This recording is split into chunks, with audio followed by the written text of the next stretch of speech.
So I've gone to have a shower this afternoon inside my shed. I've built my own shower setup in here. I'm off grid here. And this wouldn't fire. I mean, it would the igniter would click, but it wouldn't ignite.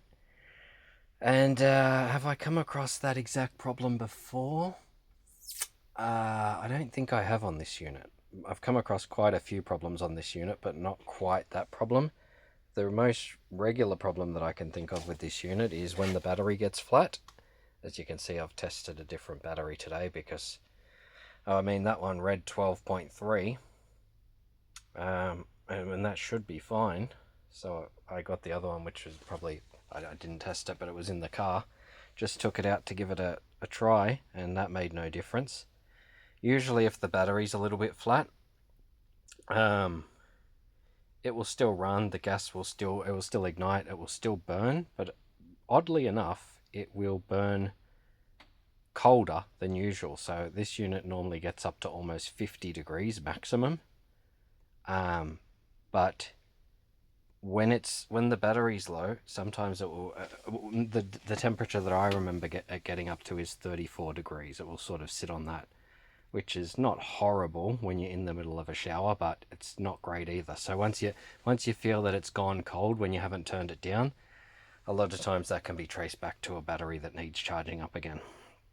Now, I stepped on this unit not long ago when I was climbing out of the shower. There was nowhere better to step, and I stepped on the unit and I crumpled it in a little bit.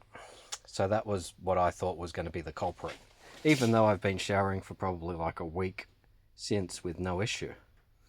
So I had to pry it open. As you can see, it's pressed together rather than screwed or bolted. So I've had to pry it all open, which is very messy and has left some jagged edges, but I'm basically at the point where I gonna have to throw it out or try and fix it. And it was just clicking away and it wasn't burning. So I've had to come in here, and because of course the culprit is it getting a good gas connection, because it's clicking but not igniting. So obviously the gas isn't reaching where it's supposed to. That would be your thought. So I inspected this gas line and it looked okay. It actually didn't even look like I'd stepped on it. But I tightened down all the connections anyway, down there and down there, as best as I could. This one up here was particularly loose, so it is possible that I'd pressed some pressure down on that without realizing it. And while I was at it, I actually changed the regulator itself too. I've tried different bottles, different hoses, different batteries. Nothing was working. I've spent like an hour here messing around with this thing. So I got a regulator off another heater that I have, and I swapped the regulator out, and that's why it's sitting on a bit of an angle here, because that was literally as tight as I could get it down in there without feeling like I'm going to strip something. So tighten that nut down, and then it fired right up. So yeah, that's what you have to do. And if that didn't work, what I'll probably do is get a soapy water bottle and start spraying around in here, seeing if there's any gas leaks, seeing if I could smell any gas leaks, perhaps disconnecting the connections here, seeing if I feel a lot of gas come out when I disconnect, because so we could sort of ascertain where the gas is getting to, or if there's some sort of stoppage.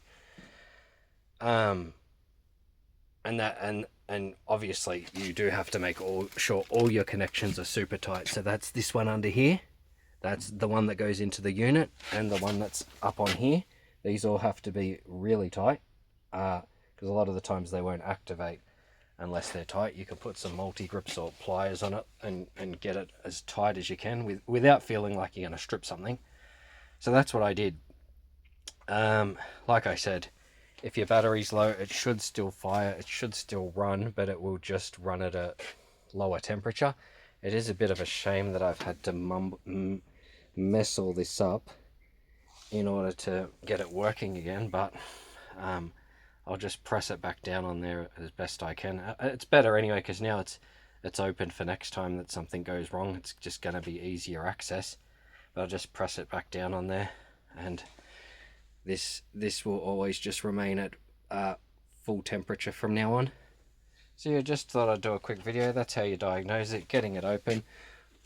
Just looking you know, if there was any sort of other problem with it, you'd just be looking. Like, if, look at that, it's starting to rust on there, as you can see, as it would, because the water being corrosive in here, sitting in the pipes, eventually might ruin that, and that would be a pretty difficult repair, because look, it goes down in there.